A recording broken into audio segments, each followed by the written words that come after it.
You know, some things I would ask the shop, right, is have you built one of these before? Do you know what the car is? Do you have the special tools to do it? If any of these three can't get answered correctly, I'd probably walk away from the shop.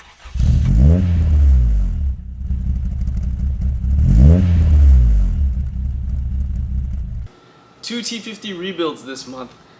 At the same time, no less. It's been a long time since I rebuilt one. I didn't know if I was gonna do one again, but yeah, so we got this guy on the table. We are, along with a host of other things, TRD, the whole thing, TRD 5-piece gear set, or I should say 5-gear set.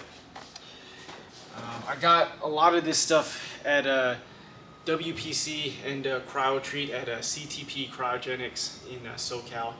This is, so when the stuff gets back, we'll get ready to assemble this. We're just doing prep work right now. This car, yeah, brand new customer, same thing. We are not really doing a rebuild, but a repair. So long story short, another shop did this T50 rebuild and it's not right. Go figure. So his main concern that it grinds in third gear. After teardown, I found a lot of other issues, but yeah, we'll go over all those. All right, so just going over my list of notes. So I think one of the big critical pieces that really sucks is I found out this input shaft needs to get replaced. So why? Let's find out why. So no matter what transmission we rebuild here, every single one gets a thorough cleaning and inspection. So immediately when I took this input shaft off, I noticed some troubling items. So if you guys can see, there's a shiny spot right there. So, you know, my gut feeling, what does that tell me is there's a high spot here and the synchro is wearing unevenly on, this is called the synchro gear cone. So just a short explanation. It's called the synchro gear cone because the synchro rides on it, and this is what causes the gear to slow down. Is this synchro is supposed to, when you put pressure, you're going, this is fourth, or the input shaft, when you put pressure, this is supposed to stop. But as you can see, I'm putting a ton of pressure and I can still turn the synchro. I'm going to put my body weight on this thing. So yeah, besides this uneven wear, one other thing, if we get like a horizontal view, you can see the top of that cone is above this synchro.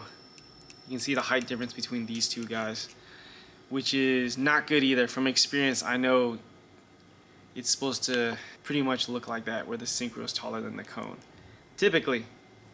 But from experience, I know that's a bad sign. What does that mean?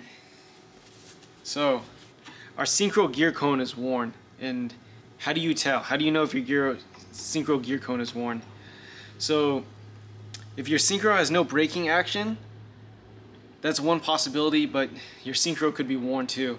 But unfortunately, because this was a rebuild by another shop, this synchro got previously replaced, and yeah, it looks like a new synchro, so that's not a good sign. If we look in the service manual, right here, inspect synchronizer rings, there's actually a spec where you put the correct size feeler gauge in between the synchro and the gear, and there's supposed to be a standard and a minimum clearance. So why don't we check that? I know for a fact this is worn, so we're just gonna pull out the minimum clearance, 0.8 millimeters. And sure enough, this guy does not go through where it says 929. And this guy, this 0.8 feeler gauge, I cannot get this guy in. So this is our minimum clearance. That's the minimum amount that's supposed to be in between the synchro and the gear when it's resting on the gear cone. So yeah, our gear cone's worn. In this instance, you can't replace any of this part separate. Input shaft's one piece, so this whole input shaft's got to get replaced. Not fun, not fun. All right, so yeah, let's go take a look at what I found on the rest of the trans. All right, so two of these hubs were actually assembled incorrectly. Let's talk about that. So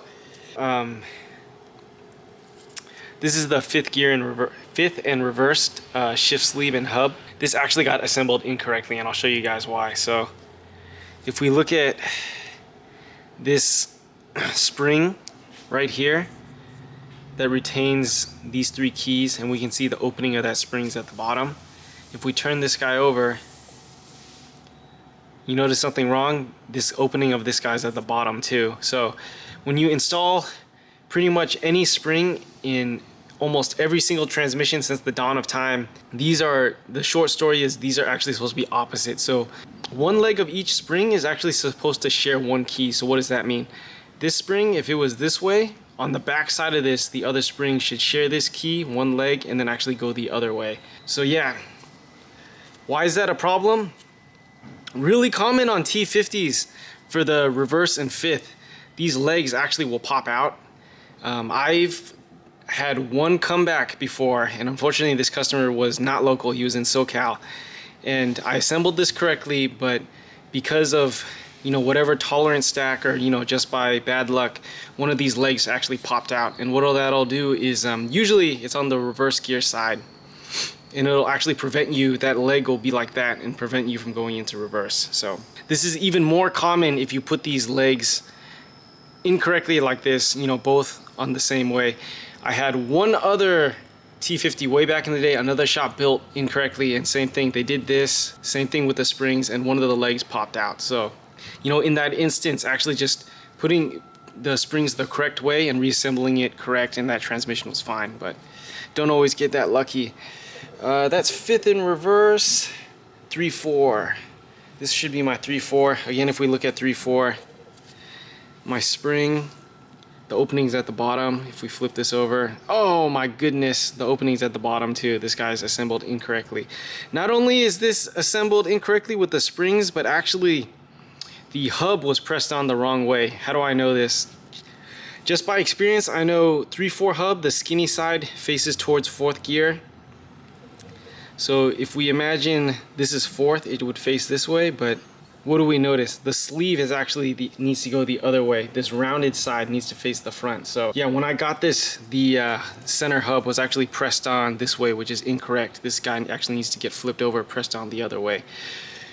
Why is that a problem? They press on both ways. Well, real world experience, here's what I've seen. So in this case, these third gear dog teeth don't look absolutely terrible, but this had a nasty grind in third. So I imagine this hub, if you can kind of see, it's offset towards one way. That's actually the center, like the neutral position. It's actually offset one way. So I imagine if this could not extend far enough, that could cause a third gear grind.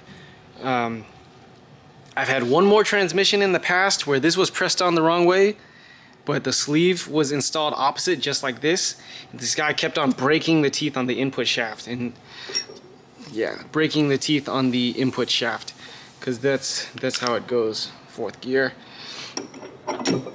So I imagine same thing, if this cannot extend far enough and it's not grabbing the dog teeth on the input shaft enough, I imagine it's plausible this could happen, right?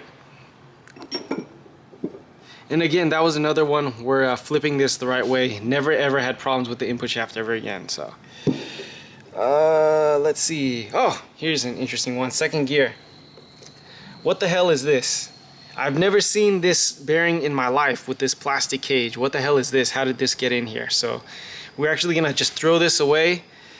Good thing I have spares, because all this stuff's discontinued. This is actually what the bearing should look like. And you can see that goes in there. I have no idea what this is. This plastic stuff's not gonna hold up, so this is getting thrown away. Let's see, where else are we at? Yeah, besides this stuff getting assembled incorrectly, old worn parts also got put back in this thing. If we zoom in on the third gear teeth, you can see how shiny and irregular these teeth look. These are all supposed to be equally pointy. If these teeth look like this, there is almost 100% guarantee that this is gonna grind gears when you try to shift. And again, the common misconception, your T50 grinds, 99% of the time, it's not gonna be the synchros. I've never had a T50 grind where the synchros were the problem. On a T50 specifically, it's always these shift sleeves where these teeth wear out. So 3/4 sleeve needed to get replaced, and then also 1/2. So yeah, common on T50, second gear always gets super beat up. We can see right there, actually, some of the teeth are completely worn off. So like that's supposed to be a pointy tooth. There's nothing there right now. That's just a nub.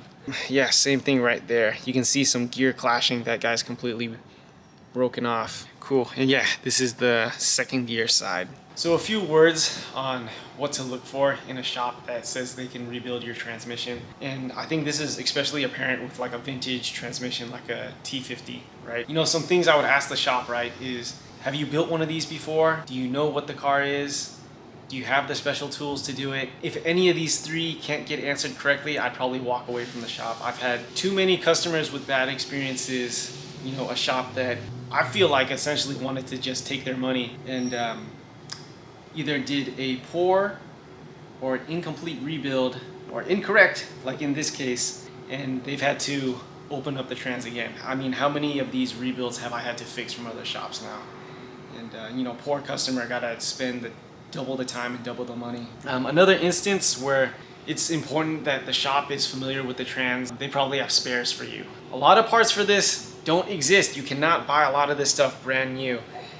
You cannot buy a brand new input shaft. Same thing, a lot of this stuff discontinued. I could probably point to like 20 more items on here that are all discontinued. This fork I might have to wait like a month from Japan, depending, right? So it's luckily that I have good used spares because I've been doing this for so long, built so many and torn down so many. Unfortunately, if you went to, you know, shop B, you know, whatever random shop, and they said they could do it, if they found this was worn and they found out they couldn't get a replacement or a spare for you, guess what? Your worn out whatever is going back in your trans, and they probably won't tell you. That's unfortunately the case. Like, how many times have I seen this over and over? Yeah, luckily, you know, this cage needle bearing spare, I'm gonna replace this nonsense. And yeah, as rare as it is, I do have spare input shafts too. So this is gonna cause you to grind gears and wear out the trans, so this is absolutely not going back in. One more instance where it's good to have spares on our TRD gear set trans.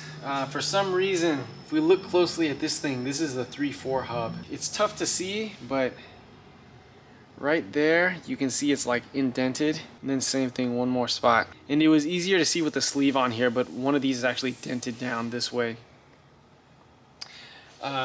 We cannot use this hub anymore. Guess what would have happened if you brought this to a shop without spares? This piece of crap would be going back in your trans. And unfortunately, that's just the case. So, looking for a reputable shop to rebuild your transmission, ask a few questions, right? Have you built this before? Do you know what cars these go into? How long have you been doing this? Do you have the special tools to do it? All these are very important questions to ask a shop that's potentially going to rebuild your trans. And no matter what, a transmission rebuild's always going to be expensive in the end. So if you wonder why some shops seemingly charge a lot more than others, maybe even double or triple, there's probably a good reason why. So yeah, thank you guys for watching. Hopefully you guys gained some insight and some advice from this video. If you guys have any more questions, leave a comment below. Remember to like and subscribe. Thanks again. I will catch you guys next time.